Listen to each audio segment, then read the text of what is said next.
Hello my dear students, welcome back to my YouTube channel mathematics #academy Sonipat. Dear students, कल मैंने class 11 की mathematics की series start की थी जिसमें मैंने चैप्टर 1 को स्टार्ट किया था, सेट्स को। तो उसके अंदर मैंने आप लोगों को उसकी बेसिक डेफिनेशन, सेट की डेफिनेशन, उसकी रिप्रेजेंटेशन जो मैंने आपको दो बताई थी, टेबुलर और रोस्टर फॉर्म, और एक मैंने आपको बताई थी उसकी सेट बिल्डर फॉर्म। और फिर मैंने उसकी टाइप स्टार्ट की थी। इसमें 4 टाइप्स मैंने कल डिस्कस कर ली थी आप लोगों को।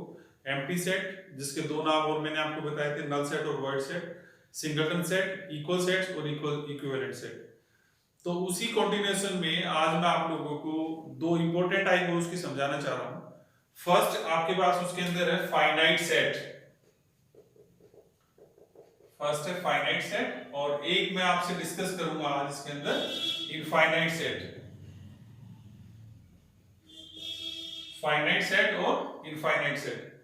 तो इन डेफिनेशंस में जो अगर आपको डिफाइन करनी है तो फाइनाइट सेट का होगा कि जिस सेट के अंदर आप नंबर ऑफ एलिमेंट्स को काउंट कर पाओ, जिसके अंदर आप नंबर एलिमेंट्स को काउंट कर पाओ, या ये कहो कि वो आपको ये लगे कि ये यहाँ पे स्टॉप हो रहा है, एलिमेंट्स वहां पे स्टॉप हो रहे हैं, तो उस सेट को हम क्या नाम देते हैं? फाइनाइट सेट का देते हैं। अगर मैथमेटिकली हम इसको डिफाइन करना चाहते हैं तो उसमें कहते हैं a set containing finite number of elements. A set containing finite number of elements.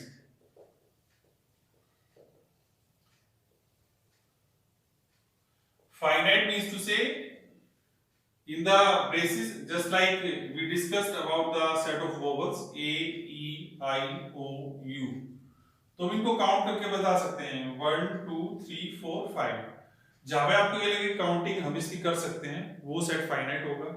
और जो अप्रोच करता जाएगा उस सेट को हम क्या नाम देते हैं? इनफाइनाइट सेट का नाम देते हैं। जैसे आप लोग देखो नेचुरल नंबर्स हैं, हम उसको लिखेंगे 1 2 3 4 5 एंड सो। तो ये set containing infinite number of elements, that is known as what?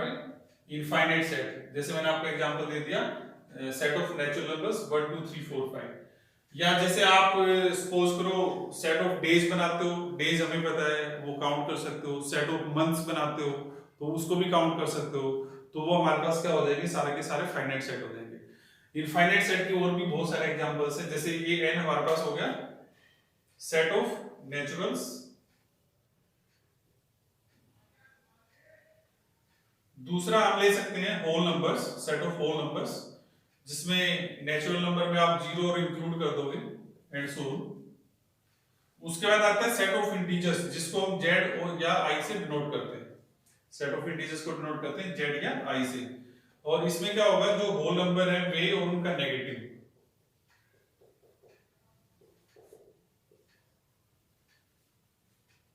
उसके बाद आपके पास टाइप आती है सेट ऑफ रेशनल्स, जिसको हम क्यू से डिनोट करते हैं। और रेशनल्स की आपको डेफिनेशन पता है, these are of the form p by q where q is not equal to 0 and pq both are integers. pq are integers. तो ये एक तरह से आपको सेट बिल्डर फॉर्म लिख के दिए, जिसके अंदर हमने p by q फॉर्म की वैल्यूज ले ली। जिस तो pq उसमें इंटीजर्स होंगे तो क्या कहलाएगा हमारे पास? Set of rationals. और अदर देन रेशनल जो हमारे पास नंबर आते हैं वो क्या हो जाएंगे? IR, जिसको हम बोलते हैं सेट ऑफ इरेशनल्स। तो ये 5 टाइप आपके पास हैं, जो हम set of natural number, whole number, integers, set of rational, set of irrational, ये सारे के सारे जो एग्जांपल होते हैं ये हमारे पास किसके होते हैं? इनफाइनाइट सेट के होते हैं। तो डियर स्टूडेंट्स, टाइप्स के अंदर अगर हम बात करें, टोटल ये 6 टाइप्स होगी। 4 टाइप मैंने आप लोगों से कल डिस्कस कर ली थी, और 2 टाइप मैंने आप लोगों को बता दी। फाइनाइट मींस टू से आप उनको काउंट कर सकते हो तो वो फाइनाइट होगा, इजी में।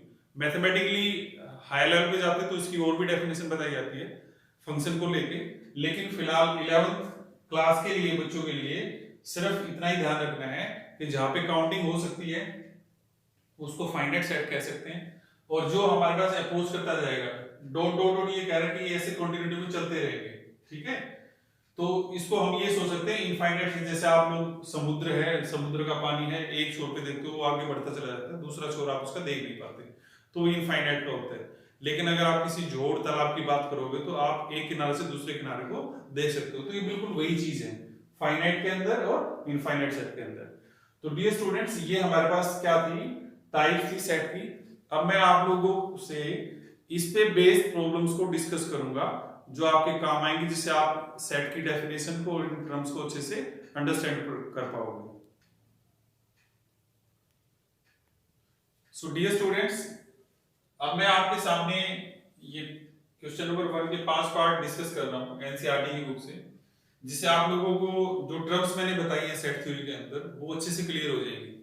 कि जैसे मैंने कहा था भी सेट के अंदर 3 लेटर होते हैं सीटी, तो डेफिनेशन याद रखने के लिए सबसे अच्छा तरीका क्या है कि हम उसके अंदर 3 बातों का ध्यान रखना पड़ता है कि वो कलेक्शन होगी, वेल डिफाइंड होगी और उसके अंदर डिस्टिंक्ट क्या होंगे, ऑब्जेक्ट्स होंगे। तो हमने इसमें ये चेक करना है कि क्या वो तीनों कंडीशंस इनके अंदर फुलफिल हो रही हैं। अगर वो फुलफिल हो रही हैं तो हम कहेंगे ये क्या हो जाएगा, एक सेट हो जाएगा। तो मैं 1 बाय 1 डिस्कस करता हूं। जैसे हमारे पास सबसे पहला लिखा है the collection of all months of a year beginning with letter J. जैसे आपको पता है कि एक ईयर में 12 मंथ्स होते हैं, तो इन्होंने कहा कि हमें कलेक्शन लेनी है मंथ्स की, लेकिन वो स्टार्ट कहां से होनी चाहिए, लेटर जे से होना चाहिए। तो डियर स्टूडेंट्स, आपको बताया है कि जे लेटर से स्टार्ट होने वाले जो मंथ हैं वो हमारे पास जनवरी, जून और जुलाई। तो अगर हम इसको सेट की फॉर्म में लिखना चाहेंगे तो हमारे पास ये ऐसे बन जाएगा जनवरी, जून और जुलाई। तो वेल डिफाइंड हो गया, साथ में ये डिस्टिंक्ट हो गए और कलेक्शन तो है क्योंकि मंथ्स की बात कर रहे हैं, तो इसीलिए हम क्या कहेंगे, ये एक सेट बन जाएगा। दूसरा, जैसे मैंने अभी इस वीडियो में डिस्कस किया कि आपसे कोई पूछ सकते हैं, आप कोई कॉम्पिटिटिव एग्जाम देते हो कि सेट फाइनाइट होगा कि इनफाइनाइट होगा, तो क्लियर है कि हम इसको काउंट कर सकते हैं कि यहाँ पे 1 2 3 मंथ्स आ रहे हैं, तो इसलिए सेट कैसा हो जाएगा, फाइनाइट भी हो जाएगा। तो क्वेश्चन नंबर 1 अगर हम बात करेंगे तो ये हमारे पास क्या बन जाएगा, एक सेट बन जाएगा। दूसरा आप आ जाओ, इसमें लिखा है the collection of 10 most talented writers of India. इसमें बात कर रहा है कि 10 मोस्ट टैलेंटेड राइटर्स की बात कर रहे हैं। तो जैसे मैंने आप लोगों को कल बताया था कि वेल डिफाइंड होने के लिए, क्योंकि यहां पे बात कर रहे हैं मोस्ट टैलेंटेड, अब ये जो मोस्ट टैलेंटेड है ये वेल डिफाइंड नहीं है। क्यों? क्योंकि किसी की वे में कोई टैलेंटेड हो सकता है, किसी की वे में कोई टैलेंटेड हो सकता है, तो हम इस वे में उसको डिफाइन नहीं कर पाएंगे, इसलिए ये कलेक्शन जो है वेल डिफाइंड नहीं है, इसलिए हम इसको कहेंगे it is not a set. It is not a set, तो ये सेट नहीं बनेगा। क्यों? क्योंकि हमने कहा था कि 3 कंडीशंस उसमें सेटिस्फाई होनी चाहिए। कलेक्शन तो चलो ठीक है क्योंकि 10 राइटर्स की बात कर रहे हैं, लेकिन वो वेल डिफाइंड भी होनी चाहिए। तो ये वेल डिफाइंड नहीं है, इसलिए हम कहेंगे ये हमारे पास एक सेट नहीं है। या जैसे मैं कहूं इसको दूसरे वे में, collection of 10 rich peoples in India, तो जो रिचनेस है वो भी वेल डिफाइंड नहीं है, क्योंकि मैंने कल भी बताया था कि कोई आदमी किसी वे में रिच हो सकता है, कोई आदमी किसी वे में रिच हो सकता है। कोई ये मानता है कि मेरे पास 1 करोड़ रुपया तो मैं रिच हूं, कोई मानता है मेरे पास 100 करोड़ रुपए तो भी रिच नहीं हूं। तो जैसे अंबानी है, अडानी है, तो इसीलिए हम क्या कहेंगे, जब हम बात करते हैं वेल डिफाइंड की, तो वो वेल डिफाइंड होना चाहिए। मोस्ट टैलेंटेड यहाँ पे वेल डिफाइंड नहीं है, इसलिए हम कहेंगे ये एक सेट नहीं है। थर्ड क्वेश्चन पे आ जाओ, the collection of all natural numbers less than 100। Automatically 100 से जो लेस हमारे पास नंबर्स आएंगे वो कौन से आएंगे, 1 2 3 अप टू 99। अब देखो ये क्योंकि बहुत बड़े नंबर, ज्यादा नंबर लिखने थे, इसलिए हमने अप टू 100 लगाया, पर लास्ट में हमने इसको स्टॉप कर दिया है। और मैंने कहा था जहां पे सेट स्टॉप हो जाएगा वो सेट कैसा सेट कहलाएगा, फाइनाइट सेट। वो सेट कैसा कहलाएगा, फाइनाइट सेट।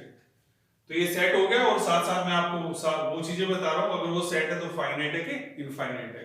तो ये सेट हमारे पास कैसा हो जाएगा, फिर से फाइनाइट सेट हो जाएगा। नेक्स्ट आप आ जाओ the collection of questions in this chapter. Suppose आप लोग चैप्टर 1 पढ़ रहे हो किसी भी बुक का, तो ऑटोमेटिकली उसके अंदर भी क्वेश्चंस वेल डिफाइंड होते हैं। आपको पता है इसमें 10 क्वेश्चंस होंगे, 20 होंगे, 30 होंगे, तो ये सेट भी हो जाएगा क्योंकि वेल डिफाइंड भी है, डिस्टिंक्ट भी होंगे वो, और साथ में हमारे पास क्या है, कलेक्शन तो हो ही जाएगी वो। दैट्स व्हाई हम उसको क्या कहेंगे, वो एक सेट हो जाएगा। और वो सेट भी कैसा होगा हमारे पास फोर्थ के अंदर, वो सेट भी फाइनाइट सेट होगा, क्योंकि चाहे उसमें 50 क्वेश्चन हो, चाहे 100 क्वेश्चन हो, चाहे 200 क्वेश्चन हो, वो कहीं ना कहीं जाके वैल्यू क्या होगी, स्टॉप होगी, इसलिए उसको हम क्या नाम देंगे, एक फाइनाइट सेट का नाम देंगे। लास्ट क्वेश्चन है हमारे पास जो मैं डिस्कस कर रहा हूं, बाकी कुछ आप ट्राई करना। A collection of most dangerous animals of the world. अब इसमें हम कह रहे हैं जो कलेक्शन है मोस्ट डेंजरस एनिमल्स। अब देखो फिर से मोस्ट डेंजरस एनिमल्स की बात आती है, तो ये मोस्ट डेंजरस जो है ये फिर से वेल डिफाइंड नहीं है।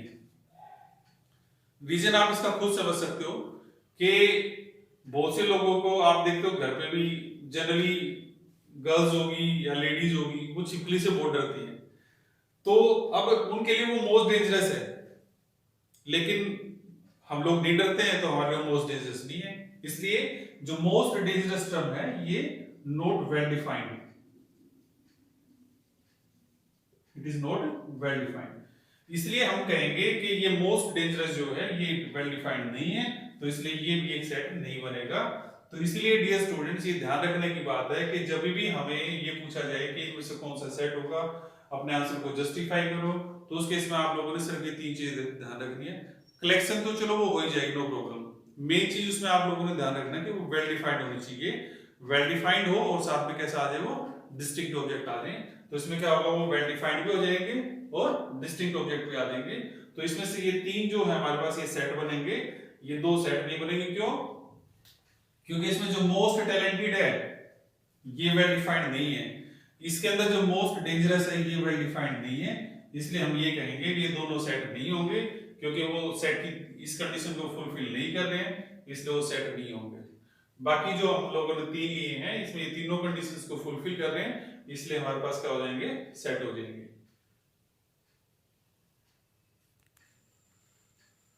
तो डियर स्टूडेंट्स नेक्स्ट क्वेश्चन जो मैं आपके सामने डिस्कस करने जा रहा हूं, जैसे फर्स्ट क्वेश्चन में तो हमने डिस्कस किया था कि वो सेट होगा या नहीं होगा, तो उससे आपको सेट की डेफिनेशन अब अच्छे से समझ में आ गई होगी कि उसके अंदर तीन कंडीशंस फुलफिल होनी चाहिए। नेक्स्ट आपको कल मैंने बताया था एक एग्जांपल लेके एफ का, जिसमें मैंने लिया था राम सीता लक्ष्मण भरत। तो उसमें मैंने कहा था कि वो उसको बिलोंग करता है या मेंबर है, तो ये हम बिलोंग्स टू का सिंबल लेते हैं, और एक ही सिंबल है ये होता है डज नॉट बिलोंग टू। ये जो सिंबल है ये किसका है, बिलोंग्स टू और मेंबर ऑफ। और जो दूसरा हमारे पास है इसको अगर क्रॉस कर दोगे तो ये क्या है, does not belong to, does not belong to और नॉट ए मेंबर ऑफ, और नॉट ए मेंबर ऑफ। तो उसमें हमने क्या देखना है, जैसे आपको सेट ही दिया है 1 2 3 4 5 6, तो हमने इसमें ये देखना है insert the appropriate symbol belongs to और does not belong to in the blank spaces. तो जैसे आप पहले 5 देखो तो बड़ा सिंपल सा है कि आपको ये ध्यान रखना है कि हमारे पास इसमें एलिमेंट है 1 2 3 4 5 6, तो इनके लिए तो सिंबल आएगा बिलोंग्स टू। इसके अलावा कोई भी एलिमेंट आपको इसमें दे रखा होगा तो उन सब के अंदर क्या आएगा, ये डज नॉट बिलोंग टू। ये एक तरह से एफ है, ये फैमिली के मेंबर्स हैं। तो अगर हम जैसे अपने पड़ोसी की बात करें वो हमारी फैमिली का मेंबर नहीं होंगे, हम उसको छोड़ देंगे। तो इसी तरह से हम क्या करेंगे, सिर्फ इन 6 मेंबर्स को लेंगे। तो इसलिए देखो 5 इसके अंदर है, इसलिए हम यहाँ पे लगाएंगे सिंबल बिलोंग्स टू ए। 8 इसमें है ही नहीं, तो इसलिए हम क्या करेंगे, डज नॉट बिलोंग टू ए। 2 फिर से इसके अंदर है, तो इसलिए 2 बिलोंग्स टू ए। लास्ट फिर से देखोगे 10 है, 10 इसके अंदर नहीं है, तो हम फिर से क्या करेंगे, 10 डज नॉट बिलोंग टू ए। तो इस तरह से हम ये सिंबल एप्रोप्रिएट सिंबल इसमें लगा सकते हैं कि वो बिलोंग करता है कि नहीं करता है। तो आई थिंक सेकंड क्वेश्चन आप लोगों को समझ में आ गया होगा। आप इस तरह की प्रॉब्लम्स को और भी ट्राई कर सकते हो।